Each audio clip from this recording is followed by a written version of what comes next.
Mobile ने जब से लोगों की ज़िंदगी में दस्तक दी है तो लोग अपनी भारतीय संस्कृति को, परंपराओं को लगातार भूलते चले जा रहे हैं। अब लोगों पर हावी है तो पाश्चात्य संस्कृति पूरी तरह से हावी है, क्योंकि मोबाइल में जो देखते हैं फिर वैसा ही करने की कोशिश करते हैं। एक दौर था जब रिश्तों को बहुत ज़्यादा मायने दिया करते थे। माँ बाप, भाई बहन, परिवार में हर एक रिश्ते को, परिवार ही नहीं बल्कि गांव के भी हर रिश्ते को रिश्ता समझा जाया करता था। लेकिन अब दौर पूरी तरह से बदल चुका है। दरअसल पहले गांव की बेटी, वो हर, चाहे किसी भी जाति, किसी भी समुदाय की क्यों ना हो, हर कोई उसे अपनी बेटी की तरह समझा करता था। लेकिन अब गांव की तो छोड़िए, बिल्कुल आसपास की हो या फिर घर परिवार में भी रिश्तों के बिल्कुल पूरी तरह से मायने बिगड़ चुके हैं। और इसके लिए कहीं ना कहीं मोबाइल पूरी तरह से जिम्मेदार है। आज की जो घटना मैं आपको सुनाने जा रहा हूँ, इस घटना में कुछ ऐसा ही होता है। एक ऐसा रिश्ता बनाया जा रहा था जिसको लेकर कुछ लोग ऐतराज़ कर रहे थे, और यही ऐतराज़ की ऐसी वजह बनती है कि 3 कत्ल हो जाते हैं। और जब इस घटनाक्रम का खुलासा होता है तो लोगों को यकीन नहीं हो रहा था कि घटना के पीछे की ये वजह हो सकती है। कातिल ने जो कत्ल किया था, ये सोचकर किया था कि कभी वो पकड़ा नहीं जाएगा, लेकिन एक गलती कर जाता है और गलती वो कैमरे में कैद हो जाती है और कोई नहीं जानता था। जब पुलिस ने पूरे घटनाक्रम को बड़े तफसील के साथ और बड़ी बारीकी से इसकी पड़ताल की तो कातिल सलाखों के पीछे पहुंच जाता है और लोगों को एक ऐसा क्रूर चेहरा सामने आता है जिसको देखकर हर कोई परेशान हो जाता है, हर कोई हैरान हो जाता है। आदाब, नमस्कार, सत श्री अकाल। मैं उस्मान सैफ़ी। आज की जो सच्ची घटना मैं आपको सुनाने जा रहा हूँ, ये सच्ची घटना है उत्तर प्रदेश का एक ज़िला है गाज़ीपुर, और गाज़ीपुर ज़िले का एक थाना लगता है नंदगंज। दरअसल इसी थाना क्षेत्र का गांव है कुसमी कला, और इसी का एक छोटा सा माजरा लगता है खिलवा। बात कर रहा हूँ 6 और 7 जुलाई 2024 की रात लगभग 1:15 के आसपास का ये वक्त हो रहा था। बिल्कुल अंधेरा था। एक लड़का जिसकी उम्र लगभग 16 साल के आसपास थी, जिसका नाम आशीष होता है। आशीष ने जैसे ही घर के अंदर कदम रखा, बिल्कुल अंधेरा हो रहा था, वो जाता है तो ठोकर खाकर गिर जाता है। अब जब ठोकर खाकर गिर जाता है, देखता क्या है कि घर में एक लाश पड़ी हुई है। उसने जो टॉर्च जलाई, उसने जो रोशनी की, रोशनी से पता चलता है कि उसका भाई चौखट पे पड़ा हुआ है। उसने और देखा तो उसकी माँ चारपाई पर लेटी हुई है, यानी कि वो मरी हुई थी। साथ ही जो उसका बाप है वो चारपाई के एकदम करीब पड़ा हुआ था और चारों तरफ ब्लड फैला हुआ था, खून बिखरा हुआ था। उसने जब ये इतना दृश्य देखा, इस दृश्य को देखने के बाद उसकी हालत ख़राब हो जाती है। वो ज़ोर ज़ोर से चीखने लगता है। वो जब चीख रहा था, चिल्ला रहा था। रात के 1:15 के आसपास का वो वाक़या था। पड़ोसी जाग जाते हैं, पड़ोसी भाग कर आते हैं। उसके बाद फिर बाकी भी लोग आते हैं और यहाँ से ये लड़का निकल कर आशीष अपनी ताऊ जी के घर जाता है। जाकर बताता है कि पापा को, मम्मी को और भैया को किसी ने मार दिया है। जैसे ही ये बात उसके ताऊ जी को पता चलती है, ताऊ जी भी और आसपास के जो लोग थे, अब यहाँ सैकड़ों लोगों का जमघट लग जाता है। जिस लोगों ने इस दृश्य को, इस नज़ारे को अपनी आंखों से देखा, वो देखकर बड़ा हैरान हो जाता है कि आखिरकार ये कत्ल किसने किया है। हर कोई ये जानना चाहता था। देखते देखते कोई व्यक्ति पुलिस को फ़ोन भी कर देता है। पुलिस के पास जैसे फ़ोन पहुंचता है तो एसपी ओमवीर सिंह और एसपी सिटी, एसएचओ, सीओ भारी पुलिस बल के साथ रात के 2 बजे मौके पर पहुंच जाते हैं। वो देखते क्या हैं कि 3 लाशें पड़ी हुई हैं घर के अंदर। 2 लाशें झोपड़ी के अंदर थीं और 1 लाश घर के अंदर थी, यानी कि चौखट पे वो लाश पड़ी हुई थी। ये कत्ल किसने किए थे, बस यही एक सवाल था। हर कोई जानना चाहता था। और जैसे जैसे घटना लोगों को पता चलती है, जो आसपास के इलाके के गांव होते हैं, वहां तक ये खबर फैल जाती है। अब बड़ी संख्या में लोग जुड़ने लगते हैं। दिन निकल आता है। दिन निकलने के बाद अब लोगों में एक उबाल बन रहा था। पुलिस ने किसी तरकीब से इन तीनों शवों को कब्जे में लिया। कब्जे में लेने के बाद इन्हें पोस्टमार्टम के लिए भेज दिया। अब गांव वालों से पूछा जाता है कि ये कत्ल किसने किए हैं, इसके पीछे की क्या वजह हैं। बहुत सारे सवाल थे, इन सवालों के जवाब पूछे जाते हैं। ये जो मृतक होता है, जिसमें मरने वाला एक व्यक्ति, जिसका नाम होता है मुंशी बिंद यादव, जिसकी उम्र लगभग 45 साल के आसपास होती है। उसकी पत्नी, जिसका नाम होता है देवंती, और जिसकी उम्र लगभग 40 साल के आसपास होती है। उनका एक बड़ा बेटा होता है जिसका नाम होता है रामाशीष। रामाशीष, मुंशी बिंद और देवबंदी, ये 3 की मौत हो चुकी थी। इनको मार दिया गया था बहुत बुरी तरह से। ऐसा लगता था जैसे भारी वस्तु से या धारदार चीज़ से गला पूरी तरह से रेत दिया गया हो। एक बेटा बचता है जो 16 साल का था। पुलिस उसके पास पहुंचती है। अब यहाँ पर एडीजी पीयूष मोरडिया, साथ ही डीआईजी डॉक्टर ओपी सिंह और एसएसपी, एसपी तमाम आला अधिकारी मौके पर पहुंच जाते हैं, मीडिया वालों का जमघट लग जाता है। इस कत्ल की घटना को सुनने के बाद हर कोई यहाँ जुट जाता है।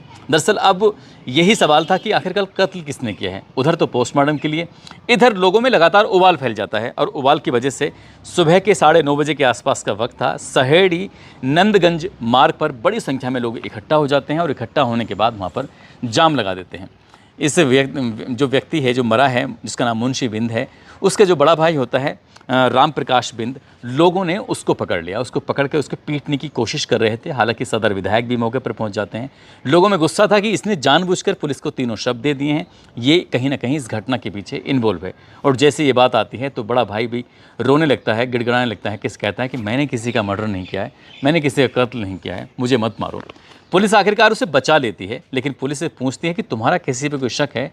तो गांव के ही एक व्यक्ति का नाम लिया जाता है और जब गांव के एक व्यक्ति का नाम लिया जाता है तब उस व्यक्ति के साथ साथ 5 लोगों को और हिरासत में लेकर उनसे पूछताछ की जाती है। जिनके नाम लिए गए थे वो कहीं भी इस घटनाक्रम में शामिल होते दिख ही नहीं रहे थे।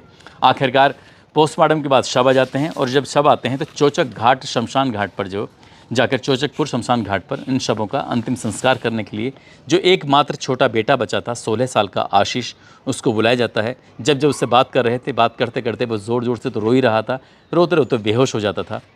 जब बेहोश होता था गांव वालों पर उसका रोना नहीं देखा जा रहा था।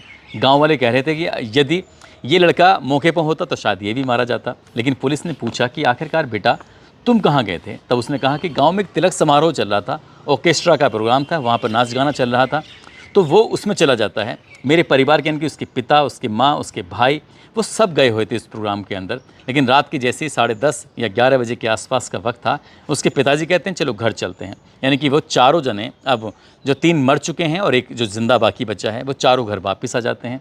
लड़का जो छोटा वाला था वो थोड़ा शरारती तत्व का लड़का था। चुपके से रात को मौका मिलता है, मौका मिलते ही वो वहाँ से जाकर फिर से ऑर्केस्ट्रा में चला जाता है और ऑर्केस्ट्रा से जब वापस लौट कर रात को 1:15 पर आता है तब पता चलता है कि ये 3 लोग मर चुके हैं। पुलिस वालों को उसने पूरी कहानी बताई। पुलिस वालों ने अब इस मामले की जांच पड़ताल करना शुरू किया। इसके लिए 5 टीमें गठित की जाती हैं और लोगों को शांत किया जाता है। लोगों से कहा जाता है बस किसी तरकीब से शांत हो जाओ, हमें थोड़ा सा वक्त दे दो, जैसे वक्त देंगे हम अपना ईमानदारी से काम करेंगे। 5 टीमें बड़ी ईमानदारी से लग जाती हैं, एक एक चीज़ को बारीकी से लोगों को के पास जाते हैं जो भी इस घटनाक्रम से जुड़ा हुआ है, चाहे प्रत्यक्ष रूप से जुड़ा हुआ है या अप्रत्यक्ष रूप से जुड़ा हुआ है, उन सबसे बातचीत की जाती है। आखिरकार पुलिस उस तिलक समारोह में भी जाती है। वहाँ जाकर पता चलता है कि पूरे घटनाक्रम का वीडियोग्राफी भी हुई थी। जब वीडियोग्राफी होती है तो पुलिस ने उस वीडियोग्राफी को देखना शुरू किया तो पता चलता है कि वाकई जो लड़का कह रहा था वो बिल्कुल सच था। उस वीडियोग्राफी में ये चारों जने आए हुए थे और जब चारों जने में आए थे तो यानी कि बाप और माँ और दोनों भाई, ये चारों के चारों वहाँ पर मौजूद थे। बीच में ये 10-11 बजे के आसपास वहाँ से चले जाते हैं। उस वक्त ये दिखाई नहीं देते। पुलिस ने एक बार फिर से इस वीडियो को देखना शुरू किया। पुलिस ने उस वीडियो में जो देखा उसे देखकर पुलिस बड़ी हैरान थी। दरअसल जो लड़का रात को जाता है उसने कुछ अलग कपड़े पहने हुए थे और जब दूसरी बार वापस आता है तब उसने कपड़े दूसरे पहने हुए थे। अब एसएसपी हो या फिर आईजी, डीआईजी, ये बड़े बड़े जो अधिकारी थे, इन्होंने उस लड़के से पूछा बेटा आशीष, जब तुम आए थे तब कपड़े और थे, जब दूसरी बार आए थे तब कपड़े और थे, ये कपड़े बदलने का राज समझ में नहीं आया। उसने कहा कि साहब मैं इस प्रोग्राम में आया था, मैंने इसलिए अच्छे कपड़े पहने थे और बाद में मैंने नॉर्मल कपड़े पहन लिए। उसने पुलिस को ठीक से समझाने की कोशिश की, लेकिन पुलिस ने कहा कि जो कपड़े तुमने पहने हुए थे, जो कपड़े वीडियो में दिखाई दे रहे थे, बस वो कपड़े ला के दे दो। अब जब उससे वो कपड़े मांगे जाते हैं तो वो कपड़े ला के दे ही नहीं पाता। पुलिस ने अब उससे सख्ती से पूछताछ करना शुरू कर दिया। सख्ती से पूछा तब उसने कुछ ऐसी कहानी बताई जिसको सुनने के बाद हर कोई हैरान हो जाता है, परेशान हो जाता है। दरअसल वो बताता है कि गाँव की एक लड़की है जिससे वो 2 साल से प्यार कर रहा है। जब वो 14 साल का था तब उस गांव की लड़की से उसे प्यार हो जाता है और अपने प्यार का इजहार कर लेता है। लड़की को मोबाइल देता है, उससे कभी कभार जब मौका मिलता था तो बातचीत कर लिया करता था। यही बात उसने अपने पिता, अपने भाई, अपनी माँ को बताई। कहा कि मैं इस लड़की से शादी करना चाहता हूँ। अभी वो 16 साल का ही है और लड़की भी कम उम्र की है। जब लड़की वालों को पता चलता है तो उन्हें भी बड़ा एतराज़ होता है। बाप ने समझाने की कोशिश की कि बेटा गांव की बेटी है और गांव की बेटी बहन की तरह होती है, इसलिए इस रिश्ते को जोड़ने की कोशिश मत करो।